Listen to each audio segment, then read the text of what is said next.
Are you considering selling your home but worried about making a costly mistake? Well, today we are uncovering the top 5 mistakes home sellers make and how to steer clear of them.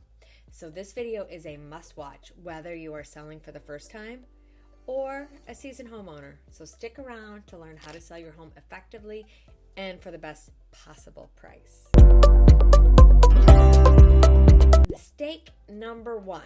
So let's start with one of the most common traps: overpricing your home. So it is natural to value our homes beyond market prices, often due to personal attachments or unique improvements, saying my house is worth that much. However, setting an unrealistic price can backfire easily. So the main argument sellers use to justify overpricing their home is to leave room for negotiation. So the thinking is, if a property is overpriced, there may be more room for buyers to negotiate. Buyers may feel they successfully negotiated a better deal, even if they end up paying the price the seller originally wanted. It's just the way the mind works. So, however, this strategy depends entirely on your local market dynamics and what's happening in the market. So you need to analyze if buyers in your area expect overpriced listings and are used to negotiating down. So you may want to ask your agent for the list to sell price ratio for recent homes sold in your neighborhood and city, including, month to month or year to date comparison. So this data will reveal if overpricing is an effective tactic or not. I don't ever believe it's effective, but in many markets, most buyers they avoid significantly overpriced homes. So they're refusing to even make low offers. They won't even look at them. So they view such sellers as basically unrealistic. These homes then sit unsold until the price drops, at which point buyers lowball even further below the new asking price. So this approach often backfires. So another argument some sellers use for overpricing is that they say it signals higher quality and value, but without clear differentiators, so buyers will likely just see an empty marketing hype, right? So any premium pricing must justify true differentiating features, is how I feel. So overpricing, it can work in rapidly appreciating markets as prices catch up over time, but it means waiting longer to sell. So I know very few sellers want to delay their closing, correct? So ultimately, overpricing carries significant risks. So less buyers' interest, longer marketing times, missed opportunities and offers, appraisal gaps, perception as a stale listing, and reduced negotiation power in the end, basically. So the key to pricing is pricing it aligned with the true market value. So this sparks the buyer's interest. Then you'll have competitive offers and a smooth sale process. So savvy sellers, which my audience is, they avoid overpricing pitfalls and they accurately price right from the start. Okay, I wanted to add here, I talked about the percentage of list price to sales price. And basically in Shelby Township, I'm looking at 48315 right now, we have a percentage, the average percent to the last list price. So basically we are showing above. So it's 101.1%, which basically means the homes are selling for more than the list price. The only other, I would say, option, but I would say the other thing to consider is that this is the percent of the last list price. So we might have had people drop their list price, but I just wanted to talk about that because in my video here, I am talking about how overpricing is not a good thing to do because you don't want to have your home sit on the market. So this is residential. If I go to condo in Shelby Township, we are a little bit below 99.4. So it's very close, which is good. This would be all of the MLS that MI Real Source covers. So as you can see, it's a little bit less. So Shelby Township, the percentage to list price is higher. So what this says is that other areas in the MLS are overpricing and they are getting a little bit less than their listing price. But just a little bit of market stats to let you know. All right. Mistake number 2, not getting a home inspection on your home before offering it for sale. That's right, I said you get the home inspection, not the buyer. So getting a pre-inspection before listing your home for sale, it is hugely beneficial and actually should be a standard practice for all sellers. So pre-inspections are less common, I know. A lot of sellers don't want to spend the money, but the main reason for pre-inspections is to avoid surprises.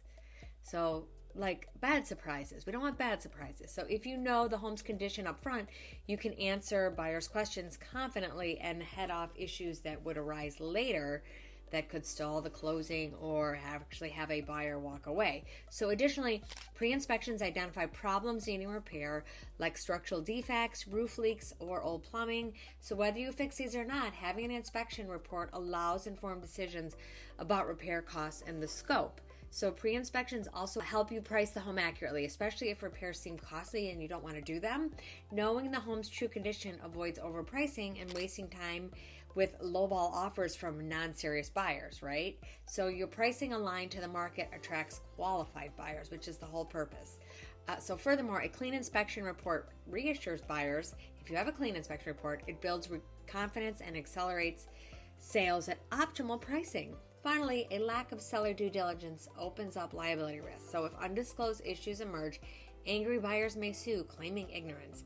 But a pre-inspection helps prove the seller's good faith effort. So in summary, pre-inspections reduce sales pitfalls, delays, and lawsuits. They facilitate pricing, repairs, disclosure, and buyer trust. So for smooth sales, sellers should optimize pricing and conditions from day one. It is just a very good practice. So as we dive into these common mistakes, remember, the best way to avoid pitfalls in the real estate process is to get expert advice. So if you're considering selling your home and you want to ensure a smooth, headache-free experience, I'm here to help. So feel free to contact me for a free, no obligation consultation before you put your home on the market. My expertise over 20 some years can save you time, money, and stress. So you can find my contact details in the description below, or just drop me a message in the comments and I will reach out to you. So here we go. Mistake number 4. Let's talk about the importance of being flexible with showings. So one critical mistake sellers make is resisting showings or being inflexible with scheduling. So limiting showing times can turn away potential buyers. Even rigid scheduling around sellers' ideal times reduces showings and hampers deals. So there are times when a seller will tell me they only want evening showings or just on the weekends. Really? Do you want to sell? I've responded to this by stating I understand, although if they can't get into your home, then they'll skip it and they'll go view another home. And when the other homes are available. So in the end, they can easily write an offer on another listing, knowing that if they are already having issues getting into a home, then maybe the entire transaction will be difficult. And I have worked with buyers who felt this way. You know, in slowing markets especially, flexibility allows more buyer visits and ultimate sales success, correct? So my advice, be as accommodating as possible. Flexibility can lead to more viewings, and more viewings mean to a higher chance of selling quickly, right?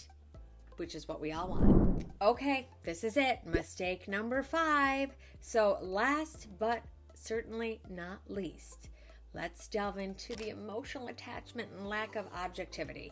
So it's not just a house, I understand that. It's where memories were made and milestones celebrated. So this emotional connection can cloud our judgment when it's time to sell. I know these things, I am emotional. Seeing your home through a buyer's eyes is challenging but essential. So personal taste in decor or unique modifications that you adore might not appeal to the general market. So it's crucial to adopt a buyer's perspective, obviously. And I've spoken about that in previous videos about preparing your home for sale. But how do you detach emotionally? So you start by removing personal items like family photos, keepsakes, and anything that strongly personalizes a space. So this helps you start seeing the property less as your home and more as a product for sale. So also consider the feedback from the real estate agent and then potential buyers objectively. So they're not just critiquing your personal style, but they rather envisioning the house potential for them. So Furthermore, these emotions can lead to rigid negotiations. So you might reject a reasonable offer because it feels too low for your cherished home and you're offended. Or you could take offense at a buyer's request for a repair or a price reduction based on the inspection findings. So this is where an experienced real estate agent becomes invaluable. They can act as a buffer, helping you evaluate offers and feedback without the emotional weight.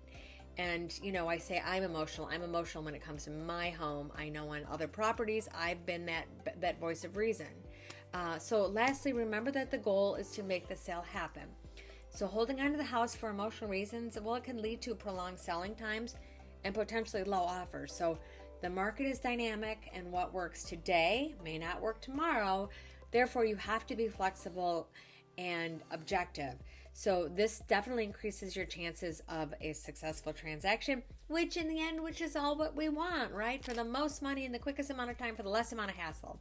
So in conclusion, selling your home doesn't have to be fraught with pitfalls, right? But by avoiding these 5 common mistakes, you can streamline your selling process and potentially increase your home's market value. And you will, not just potentially. If you need guidance or a second opinion, don't forget, I'm a message away, a free and no obligation consultation. So hit that like button if you found this helpful. Subscribe for more insights. Share your thoughts in the comments below. And I look forward to helping you on your home selling journey. So thanks for watching, and see you next time.